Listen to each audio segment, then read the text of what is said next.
വരുമ്പോൾ 2019 എന്ത് നടന്നോ അത് തന്നെ 2025. അപ്പോൾ ഈ സ്വർണ്ണക്കൊള്ളയുടെ ആഴം കൂടുകയാണ്. പക്ഷേ SITക്ക് ഇതിലേക്ക് പൂർണ്ണമായും എത്തിച്ചേരാൻ കഴിയുമോ താങ്കളുടെ നിരീക്ഷണത്തിൽ? ഇതിൽ ചെമ്പ് തെളിഞ്ഞു എന്ന് നമ്മൾ പറയുന്നുണ്ടെങ്കിലും ചെമ്പ് തെളിഞ്ഞിട്ട് ഉള്ളത് ജനങ്ങളുടെ മനസ്സിൽ ചെമ്പ് തെളിഞ്ഞിട്ടുണ്ട്. നമ്മുടെ ഓരോരുത്തരുടെയും മനസ്സിൽ ഇതിലെ പ്രതി ആരെന്നറിയാം. പക്ഷേ SIT പ്രതിയാക്കിയവർ മാത്രമാണോ ഇതിൽ പ്രതി എന്നുള്ളതാണ് പ്രശ്നം.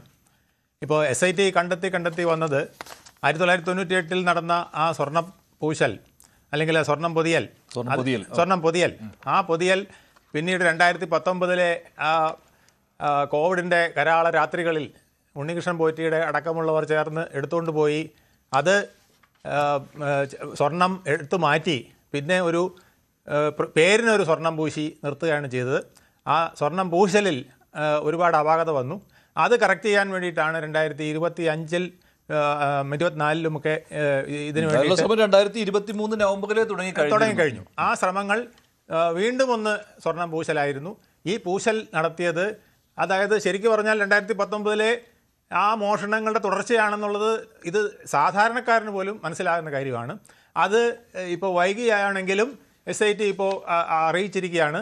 ഈ അറിയിക്കലോടുകൂടി ഏതാണ്ട് പ്രശാന്തിലേക്കും കൂടെ എത്തുന്നു എന്നുള്ളതാണ്. നേരത്തെ പേരും ഹൈക്കോടതിയുടെ ഇന്നലത്തെ ഇടക്കാല ഉത്തരവിൽ വന്നിട്ടുണ്ട്. The report further states that overwhelming materials have been collected, clearly establishing the role of Sri Murari Babu, Sri Unnikrishan Poti, Pankaj Bhandari, P.S. Prashant, President of Travancore Devasam Board, Advocate A. Ajikumar, Member Travancore Devasam Board, Sri Kandaru Rajivaru, Chief Priest Tandri Shabarimala, and Sri Rejilal, Thiruvabharanam commissioner of the Travancore Devaswom board. ഇതാണിപ്പോൾ ഇന്നലത്തെ ഇടക്കാല ഉത്തരവിൽ പറയുന്നത്. ഇതുകൂടാതെ മറ്റു ചിലരുടെ പേരുകൾ കൂടി വന്നിട്ടുണ്ട്. We also find from the report that the role of Shri Sundaresan, then member of the board, Shrimati Bindu, secretary of the Travancore Devaswom board, Mahesh Mohanaru, Thantri, Shrimati Sunila, Thiruvabharanam commissioner, Shri OG Biju, executive officer, ഇങ്ങനെ കുറെ പേരുടെ പേര്, Shri Hemanth, Shri Govardhan, Naga Govardhan, jeweller based in Ballari, പിന്നെ Rajendra Prasad, served as executive officer during the year 2020. Shri Rahul Eswar, 2 തന്ത്രിമാരുടെ പേരുകൾ വന്നിട്ടുണ്ടല്ലോ ഈ കൂട്ടത്തിൽ, അല്ലെ? മഹേഷ് മോഹനരുമുണ്ട്, കണ്ഠര് രാജീവരുമുണ്ട്. അപ്പോൾ ഈ 2025-ലെ ഈ കൊള്ളശ്രമം, അത് പ്രശാന്ത് പറഞ്ഞിരുന്നത് ഞങ്ങൾ കൊടുത്തുവിട്ടൊന്നുമല്ല, കൊണ്ടുപോവുകയായിരുന്നു ചെയ്തത്. ചെമ്പ് തെളിഞ്ഞു വന്നപ്പോൾ ഞങ്ങൾ സ്വർണം പൂശാൻ കൊണ്ടുപോയി, ഒരു ക്രമക്കേടും ഞങ്ങൾ നടത്തിയിട്ടില്ല, ഹൈക്കോടതിയുടെ നിർദ്ദേശപ്രകാരം തിരിച്ചു കൊണ്ടുവന്നു എന്നൊക്കെയാണ്. പക്ഷേ ഹൈക്കോടതി പിടിച്ചു, സ്പെഷ്യൽ കമ്മീഷണർ അത് ഹൈക്കോടതിയിൽ റിപ്പോർട്ട് ചെയ്തതുകൊണ്ട് എന്നുള്ളതാണല്ലോ വാസ്തവം. അന്നും പറയുന്നതായിരുന്നു, ഈ ചർച്ചകളിലൊക്കെ പറഞ്ഞതാണ്, 2019 എന്ത് നടന്നോ അതിനെ ക്രമവൽക്കരിക്കുന്നതിന് വേണ്ടി, അല്ലെങ്കിൽ അത് പിന്നീട് ഒരിക്കലും പുറത്തു വരാതിരിക്കുന്നതിന് വേണ്ടി 2025 കാലഘട്ടത്തിൽ, അത് 2023 നവംബറിൽ തുടങ്ങി ഒരു വെള്ളപൂശലായിരുന്നു, സ്വർണം പൂശൽ. പക്ഷേ 2019-ലെ കാര്യങ്ങൾക്ക് വെള്ളപൂശുന്നതിന് വേണ്ടിയുള്ള ഒരു സ്വർണം പൂശൽ നാടകമായിരുന്നു അത്. അതാണ് പ്രത്യേക അന്വേഷണ സംഘം കണ്ടെത്തിയിരിക്കുന്നത്. 2 തന്ത്രിമാരുടെ ഇൻവോൾവ്മെന്റ് വന്നിരിക്കുന്നു 2019-25 കാലഘട്ടങ്ങളിൽ നോക്കുമ്പോൾ. ശ്രീ മഞ്ജുഷ്, ബഹുമാനപ്പെട്ട ഹൈക്കോടതിയുടെ മേൽനോട്ടത്തിലുള്ള SITയെ കുറിച്ച് പറയുന്നതിനെ കുറിച്ച് എന്നോട് ക്ഷമിക്കുക. കാരണം ജസ്റ്റിസ് ബദറുദ്ദീന്റെ അടക്കം വിധിന്യായങ്ങൾ ഉള്ളതുകൊണ്ട് ഞാൻ സൂചിപ്പിക്കുകയാണ്. SITയിലുള്ള വിശ്വാസം പൊതുവിൽ വിശ്വാസികൾക്കും ഭക്തജനങ്ങൾക്കും കുറഞ്ഞു വരുന്നതോ പൊതുസമൂഹത്തിൽ ചോദ്യങ്ങൾ ഉയരുന്നതിന്റെ കാരണം SITയുടെ ഇതുവരെയുള്ള നടപടികളാണ്. ആദ്യഘട്ടത്തിൽ നമ്മൾ എല്ലാവരും 100% ആൾക്കാരും SITക്ക് വേണ്ടി കൈയടിച്ചു. എന്നിട്ട് ഹൈക്കോടതിയുടെ മേൽനോട്ടത്തിൽ പോലുമുള്ള SIT എന്ന് പറയപ്പെടുന്ന SIT ഡിസംബർ ആകുമ്പോൾ, തദ്ദേശ തെരഞ്ഞെടുപ്പ് വരുമ്പോൾ എല്ലാവിധ ഊർജവും ആവേശവും പോയ SIT ആയി. അത് പറഞ്ഞതാരാ? ജസ്റ്റിസ് ബദറുദ്ദീൻ, കേരള ഹൈക്കോടതിയുടെ ജസ്റ്റിസ് തന്നെയാണ്. അപ്പം കേരള ഹൈക്കോടതിയുടെ പൂർണ്ണമായ മേൽനോട്ടത്തിലാണെങ്കിൽ ഏതെങ്കിലും തദ്ദേശ ഇലക്ഷൻ വരികയാണെങ്കിൽ അതിന്റെ ഊർജ്ജം പോകേണ്ട ആവശ്യമുണ്ടോ? ആരെങ്കിലും അറസ്റ്റ് ചെയ്യാതിരിക്കേണ്ട ആവശ്യമുണ്ടോ? ജസ്റ്റിസ് ബദറുദ്ദീൻ അങ്ങനെ പറയേണ്ട ആവശ്യമുണ്ടോ? 2, എന്റെ ഏതെങ്കിലും തരത്തിൽ ബന്ധു ആയതുകൊണ്ടല്ല, വിശ്വാസികൾ അയ്യപ്പന്റെ പിതാവായി കാണുന്ന തന്ത്രിയെ കള്ളക്കേസിൽ കുടുക്കി 41 ദിവസം ജയിലിലിട്ടു. ബഹുമാനപ്പെട്ട കൊല്ലം കോടതിയുടെ വിധിയിൽ 4 സ്ഥലങ്ങളിലാണ് പറയുന്നത്. 2 സ്ഥലങ്ങളിൽ not even an iota of evidence എന്ന് എടുത്തു പറയുന്നു. 2 സ്ഥലങ്ങളിൽ there is nothing to place on record എന്ന് പറയുന്നു. അതായത് SITയുടെ ഒന്നുമില്ല എന്ന കാര്യം ബഹുമാനപ്പെട്ട കോടതി വ്യക്തമായി ചൂണ്ടിക്കാണിക്കുന്നു. 3, മഞ്ജുഷിനും എനിക്കും നമുക്കെല്ലാം ആക്സസിബിൾ ആയിരുന്നല്ലോ SITയുടെ റിമാൻഡ് റിപ്പോർട്ട്. അതിൽ പറഞ്ഞിരുന്നത് എന്താണ്?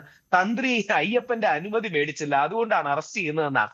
അയ്യപ്പന്റെ ദൈവത്തിന്റെ അനുമതി മേടിക്കാത്തതുകൊണ്ട് ഇന്ത്യയിൽ ആദ്യമായി അറസ്റ്റ് ചെയ്ത ആളായിരിക്കും ശബരിമല തന്ത്രി. അപ്പോ SITക്ക് ഒരുപാട് തെറ്റുകളിലേക്കോ നടപടി ക്രമങ്ങളുടെ പോരായ്മകളിലേക്കോ പോയിട്ടുണ്ട്. എന്തിന് ബഹുമാനപ്പെട്ട ഹൈക്കോടതിയുടെ അനുമതിയോടുകൂടി തന്ത്രിയുടെ വീട്ടിൽ തന്ത്രിയോട് അങ്ങോട്ട് റിക്വസ്റ്റ് ചെയ്ത് ദേവസ്വം ബോർഡുകാർ കൊടുത്തുവിട്ട വാജിവാഹനം, ഹൈക്കോടതിയിൽ ഓൾറെഡി റിപ്പോർട്ടുള്ള വാജിവാഹനം, തന്ത്രിയുടെ വീട് റെയ്ഡ് ചെയ്ത് പിടിച്ചത് ആർക്ക് വേണ്ടിയായിരുന്നു? അപ്പൊ SIT PIT ആയി മാറി, പിണറായി ഇൻവെസ്റ്റിഗേഷൻ ടീമായി മാറി എന്നുള്ളത് സത്യമാണ്. ഇനി ശ്രീ രമേശ് ചെന്നിത്തല, പക്ഷെ അങ്ങനെയാണെങ്കിൽ PS പ്രശാന്തിന്റെ പേര് കൂടി പുതുതായിട്ട് വരുന്നത് എങ്ങനെയാണ്? ഇപ്പോൾ പിണറായി ഇൻവെസ്റ്റിഗേഷൻ ടീമാണെങ്കിൽ ഇപ്പൊ അല്ല, മുമ്പ് ഉണ്ടായിരുന്നല്ലോ. അങ്ങനെയാണെങ്കിൽ മുമ്പ് പത്മകുമാറിന്റെ പേര് എങ്ങനെ വന്നു, വാസുവിന്റെ പേര് എങ്ങനെ വന്നു? രണ്ടും CPM കാരായിരുന്നു. അല്ല, ആദ്യ ഘട്ടവും രണ്ടാം ഘട്ടവും തമ്മിലുള്ള വ്യത്യാസം, അതായത് അല്ല, 2019 കാര്യമായിരുന്നു അന്ന് അന്വേഷണം.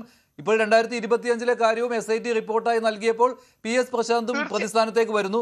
അങ്ങനെ വരുമ്പോൾ അല്ലല്ല, തന്ത്രിമാരുടെ താങ്കൾ തന്ത്രിമാരെ മാത്രം ഒഴിവാക്കുകയാണ് അതിൽ നിന്നല്ലേ? SITയുടെ കണ്ടെത്തലിൽ നിന്ന് ഒഴിവാക്കുകയല്ല. കൊല്ലം കോടതി കൃത്യമായി കൊല്ലം കോടതിയുടെ വിധിന്യായത്തിൽ പറയുന്നത് അമ്പലത്തിന് 2 രീതിയിലാണ് പ്രവർത്തനങ്ങൾ ഉള്ളത്. ഒന്ന് സ്പിരിച്വലും റിച്വലിസ്റ്റിക്കുമാണ്. തന്ത്രിക്ക് ശ്രീകോവിലിനുള്ളിലുള്ള കാര്യങ്ങൾക്ക് മാത്രമേ അധികാര അവകാശങ്ങളുള്ളൂ. അതാണ് സത്യം. പക്ഷേ ഹൈക്കോടതിയുടെ ഇന്നലെ ഉത്തരവിൽ സ്ട്രിഞ്ചന്റ് ആക്ഷനിലേക്ക് പോകണം എന്നാണ് പറഞ്ഞിരിക്കുന്നത്. BNS അനുസരിച്ചുള്ള നടപടിക്രമങ്ങളിലേക്ക് പോകണം എന്നുള്ള കാര്യമാണ്. ആ വിധി ഒന്നുകൂടെ മനസ്സിരുത്തി വായിച്ചാൽ നാലാമത്തെ പേജിലെ നാലാമത്തെ പാരഗ്രാഫ് അതിലാണ് SITയുടെ ക്ലെയിമുകളെ കുറിച്ചാണ് പറയുന്നത്. അതായത് SIT പറയുന്നത് അതിന് അവസാനം ഹൈക്കോടതി നിരീക്ഷണവും പറയുന്നുണ്ട്. ഹൈക്കോടതിയുടെ നിരീക്ഷണത്തിൽ തന്ത്രി കുറ്റക്കാരനാണെന്ന് കുറ്റക്കാരനെന്ന് പറയില്ലല്ലോ ഇപ്പോൾ, ആ സാഹചര്യം വന്നിട്ടില്ലല്ലോ. എവിഡൻസ് ഉണ്ട് എന്ന് SIT പറയുന്നുണ്ട് എന്നാണ് പറയുന്നത്. ഒന്ന് ആലോചിച്ച് നോക്കൂ, എന്ത് ഓവർവെൽമിംഗ് എവിഡൻസ് ആണ് തന്ത്രിക്കെതിരെ ഇതിന് മുമ്പുണ്ടായിരുന്നത്? അല്ല, അങ്ങനെയാണെങ്കിൽ കോടതിക്ക് ഇത് ഇപ്പോൾ ജാമ്യം നൽകിയ കോടതിയുടെ നിരീക്ഷണമുണ്ട്, അത് ശരിയാണ്. പക്ഷേ ഹൈക്കോടതിയുടെ ദേവസ്വം ബെഞ്ചിന്റെ നിരീക്ഷണം എന്ന് പറയുന്നത് സ്ട്രിഞ്ചന്റ് ആക്ഷനിലേക്ക് പോകാം എന്നുള്ളതാണ്, കേസെടുത്ത് അന്വേഷണവുമായി മുന്നോട്ട് പോകാം എന്നുള്ളതാണ്. എന്നല്ലേ ഒരു കോടതി അപ്പോൾ കുറ്റവാളി ആകാം അല്ലാതിരിക്കാം, രണ്ടും അതിനകത്ത് വന്നിട്ടുണ്ട് കേട്ടോ. 100% അല്ല, വന്നോട്ടെ ഭാവി, 100% തന്ത്രി കുറ്റവാളി എന്നെന്ന് പറയാൻ കാരണം തന്ത്രിക്ക് എന്തെങ്കിലും മെച്ചമുള്ളതുകൊണ്ടല്ല, ആത്മീയ കാര്യങ്ങൾ കൊണ്ടുമല്ല. തന്ത്രിക്ക് ഇത്തരം കാര്യങ്ങളിൽ യാതൊരു ഉത്തരവാദിത്വവും അവകാശങ്ങളും ഇല്ല. കാര്യം അഡ്മിനിസ്ട്രേറ്റീവ് കാര്യങ്ങളാണ് ഇതെല്ലാം. അഡ്മിനിസ്ട്രേറ്റീവ് കാര്യങ്ങൾ ദേവസ്വം ബോർഡിനും ദേവസ്വം മാനുവൽ പാലിക്കേണ്ടത് ദേവസ്വം ബോർഡാണ്.